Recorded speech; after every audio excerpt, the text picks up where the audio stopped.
Hola con todos, mi nombre es Diego Herrera y es un gusto estar con ustedes para seguir aprendiendo juntos más del maravilloso Dios de la Biblia aquí en su programa Cristotelos.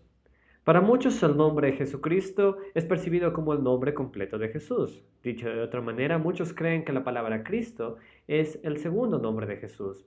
En esta serie Jesús, el Cristo de Dios, estamos estudiando el significado bíblico teológico del ministerio de Jesús como el Cristo, el Mesías prometido.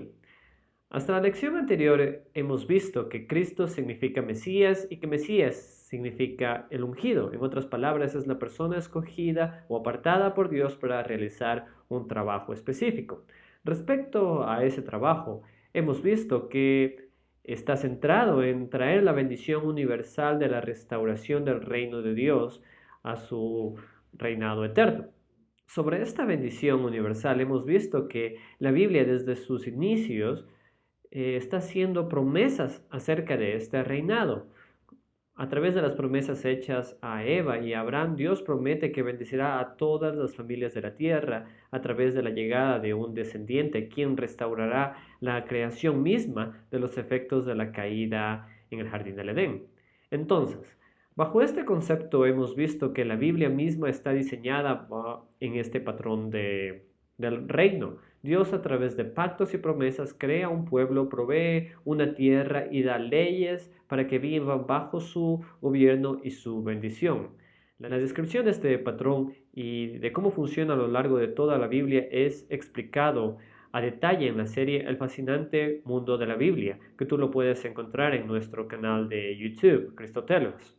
Ahora, en cuanto al tema del Mesías, hemos visto que los profetas, quienes vivieron alrededor del tiempo de la destrucción del reino y del exilio, profetizaron que Dios traería la restauración del reino de Israel con la llegada del Mesías. En el video anterior vimos que Dios a través de un nuevo pacto ofrece la oportunidad a las personas de que lleguen a formar nuevamente parte de su reino, de que lleguen a ser el pueblo de Dios. Esto es verdad para los israelitas, quienes, después de haber roto el pacto de Sinaí, de alguna forma dejaron de ser el pueblo de Dios. Entonces Dios a través del nuevo pacto les ofrece a ellos la oportunidad de que vuelvan a ser parte del pueblo de Dios, pero al mismo tiempo esa promesa ya no es tan solo para los israelitas, sino que es para todo el mundo. Dios a través de la promesa del nuevo pacto, de la llegada del Mesías, traería la posibilidad de que las personas de toda tribu, lengua y nación lleguen a formar parte del pueblo de Dios, del pueblo del pacto. En este sentido, vemos que el nuevo pacto es el cumplimiento de los pactos anteriores, porque cumple lo que los pactos pasados prometieron, pero no tan solo que lo cumple, sino que lo expande y le da un significado más profundo, empezando por el hecho de que Dios mismo, ahora en el nuevo pacto, promete hacer lo que el pueblo no podía hacer en los pactos anteriores, es decir, de guardar la ley en su mente y en su corazón. Dios en el nuevo pacto promete darles un nuevo corazón y un nuevo espíritu. Dios también en el nuevo pacto promete perdonar los pecados de una vez y para siempre. Todo esto hemos visto en la lección anterior que es el trabajo del Mesías. Esto es lo que el Mesías traerá, puesto que Él es el rey del pueblo y como representante del pueblo se convierte en un sentido como un representante legal ante Dios. Entonces, el Mesías, Jesús, toma sobre sí mismo el pago del pecado del pueblo y de esta manera permite que el pueblo sea el pueblo de Dios. Entonces, con todo esto vemos que el Mesías está trayendo la restauración prometida del reino de Dios. El día de hoy continuaremos viendo cómo nuestro Señor Jesucristo trae la restauración del reino de Dios. Empecemos. Cuando los judíos le preguntaron a Jesús que si él era el Cristo, es decir, el Mesías o el Rey prometido, Jesús les contestó, ya se los he dicho, pero ustedes no me creen. Esto lo podemos ver en Juan 10:24. Sin duda, los judíos tenían problemas de reconocer a Jesús como el Rey, puesto que Jesús no era la clase de rey que ellos esperaban. A ver, la esperanza judía sobre el Mesías era que el Mesías sería una figura política, un libertador, un guerrero que los liberaría de sus enemigos a través de campañas de guerra. En realidad, Esta es la historia de Israel. Debido a sus sublevaciones armadas, Jerusalén y el templo fueron destruidos alrededor del año 60-70 por el Imperio Romano, del cual eran súbditos en el tiempo de Jesús. En este sentido, nosotros no podemos culpar a los judíos por tener ese entendimiento, ya que la Biblia misma habla de este lenguaje. Esto lo podemos ver en Salmo 110. Así dijo el Señor a mi Señor: siéntate a mi derecha hasta que yo ponga a tus enemigos por estrado a tus pies. Que el Señor extienda desde Sión el poder de tu cetro. Domina tú en medio de tus enemigos. Tus tropas estarán dispuestas en el día de la batalla, ordenadas en santa majestad. De las entrañas de la aurora recibirás el rocío de tu juventud. El Señor está a tu mano derecha. Aplastarás a los reyes en el día de tu ira. Juzgarás a las naciones y amontonarás cadáveres. Aplastarás cabezas en toda la tierra. Sin duda, este salmo está hablando acerca del Mesías, que el Mesías va a ser instaurado, va a sentarse en el trono con Dios. Pero también este salmo está trayendo lenguaje de batalla, en el cual está anunciado que el reinado del Mesías será un tiempo de liberación de sus enemigos. Y esto también lo podemos ver en Jeremías, en el capítulo 30, los versículos del 8 al 9. En aquel día, afirma el Señor Todopoderoso, quebraré el yugo que mi pueblo lleva sobre el cuello, romperé sus ataduras y ya no serán esclavos de extranjeros. Servirán al Señor, su Dios, y a David, a quien pondré como su rey.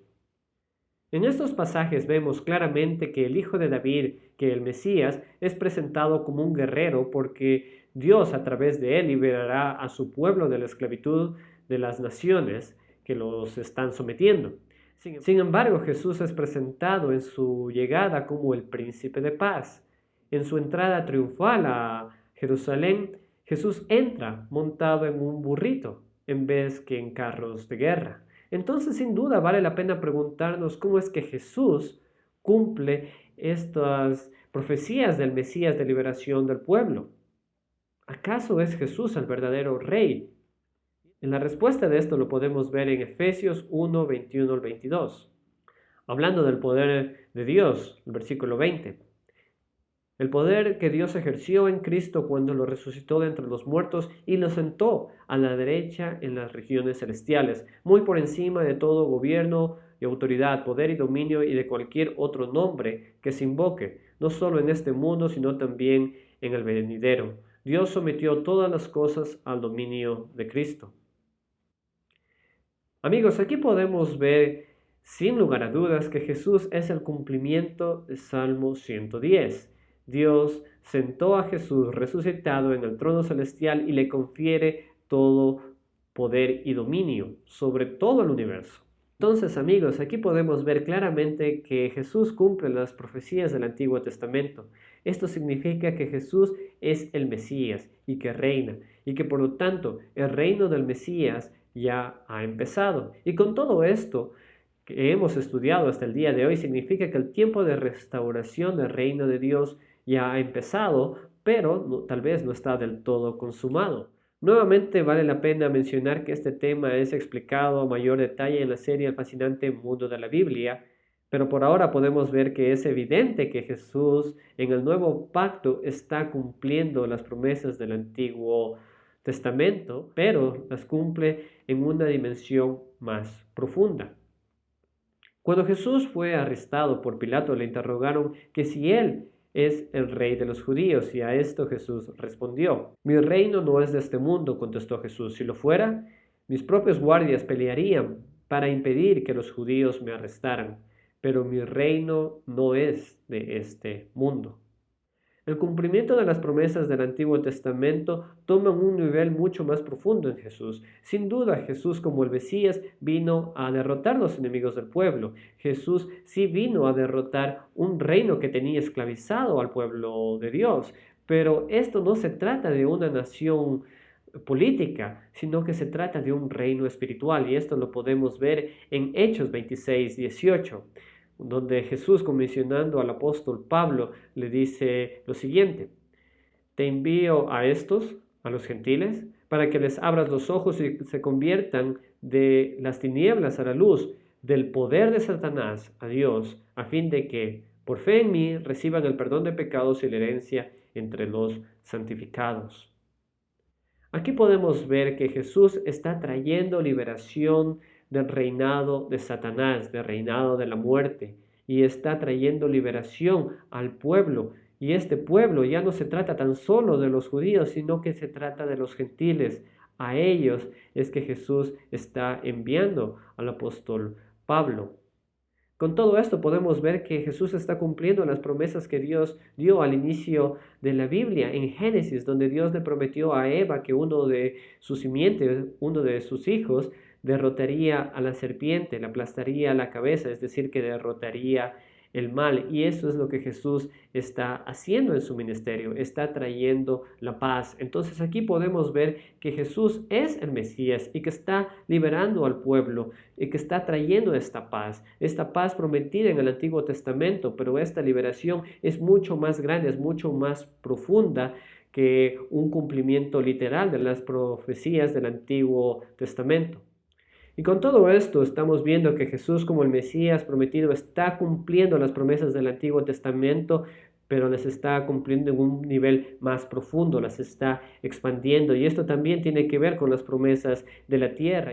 El reino del Mesías ya no se limita a una porción específica de la creación, sino que es ahora una nueva creación. Sin duda esto no contesta todas nuestras preguntas respecto a cómo Jesús cumple las promesas del Antiguo Testamento, pero sí nos da un patrón de cómo entender de que Jesús cumple las promesas de una manera más profunda. Nuevamente, amigos, te invito a que veas la serie El fascinante mundo de la Biblia, donde hablamos de todos estos temas con un mayor detenimiento. Mi nombre es Diego Herrera y te agradezco por tu compañía a lo largo de esta serie y espero que lo que hemos tratado a lo largo de estas 6 lecciones te hayan ayudado a entender más sobre el ministerio de Jesús como el Cristo de Dios y te haya dado más que nada seguridad en tu relación con Dios, porque sabes que por fe ahora tú eres parte del pueblo de Dios, del pueblo del nuevo pacto. Gracias por tu compañía.